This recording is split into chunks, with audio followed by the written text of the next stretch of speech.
মেসিকে নিয়ে কিছু কথা। নেইমার বলেছেন কোনো সন্দেহ ছাড়া মেসি বিশ্বসেরা, মেসি আমার আইডিয়াল, আমার আদর্শ। আর ক্যাসমেরো বলেছেন মেসিকে যারা ভালোবাসেন না তারা ফুটবল সম্বন্ধে বোঝেন না। আর এমবাপ্পে বলেছেন মেসি শুধু ফুটবলের রাজা নয়, তিনি মহারাজা। এলিসন বেকার তিনি বলেছেন আমি মেসির অনেক বড় ভক্ত। আর কাকা বলেছেন আগামী 10 বছরে 10 জন রোনালদো আসবে, কিন্তু আগামী 10 বছরেও একজন মেসি আসবে না।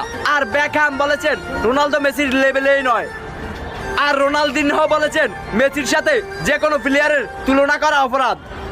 আর বেনজেমা বলেছেন যারা মেসির সমালোচনা করেন তারা ফুটবল বোঝেনই না। পেপ গার্দিওলা কোচ বলেছেন আমার ক্যারিয়ারে মেসি সবকিছু। পিকে বলেছেন মেসি ইতিহাসের সেরা খেলোয়াড়। লালিগা সভাপতি বলেছেন মেসি লালিগার সম্পদ।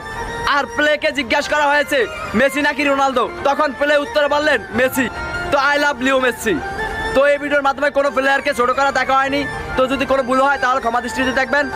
তো সবাই ভালো থাকবেন।